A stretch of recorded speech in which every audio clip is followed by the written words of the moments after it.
সম্মানিত সাংবাদিক বন্ধুরা, আসসালামু আলাইকুম ওয়া রাহমাতুল্লাহ।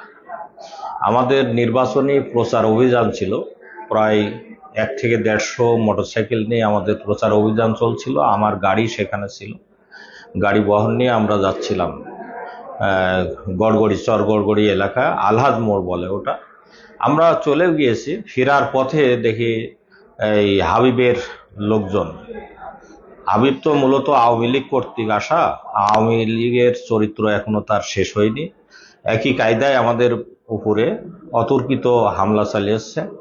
মক্কেল মৃধা নামে নেতৃত্ব দিয়েছে ওখানে। আমাদের 5-6 জন মতো গুলিবিদ্ধ হয়েছে, যাদেরকে রাজশাহীতে রেফার করা হয়েছে।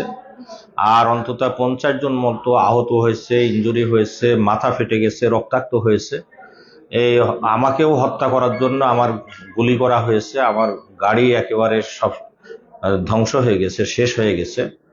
ন্যাক্কারজনক এই ধরনের কাজ করছে, যেটা ইতিপূর্বেই হাবিব এই ধরনের কথাবার্তা বলছিল যে এই নৃশংসতা চালানো হবে, বর্বরতা চালানো হবে, গুলি চালানো হবে, জনগণকে ভোটের কেন্দ্রে যেতে দেবে না।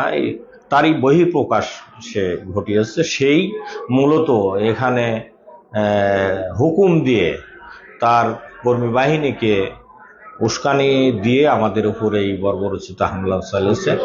আমি সেই সাথে দেখেছি যে পরবর্তীতে শহর থেকে রফিকুল ইসলাম নয়ন, সেও গাড়ির একটা বহর নিয়ে মোটরসাইকেল নিয়ে গেছে।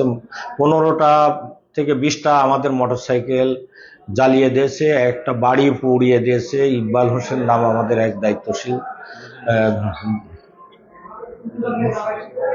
2 জন এখন মুমূর্ষু অবস্থায় আছে, তারা রাজশাহী হাসপাতালে নিয়েছে। মোট আহত কত? মোট 50-এর ঊর্ধ্বে আহত হবে। আর হামলার কি ধরনের হামলা? এই তো গুলি চালিয়েছে, তারপরে বোমা বিস্ফোরণ করেছে, আমার গাড়ির উপর হামলা করেছে, ইট পাটকেল লাঠি সোটা দিয়ে মেরেছে। আমার গাড়িটা দেখতে পারেন আপনারা, গাড়িটা একেবারে ভেঙে চুরমার করে দিয়েছে এবং গুলি করেছে, গুলির দাগ রয়েছে।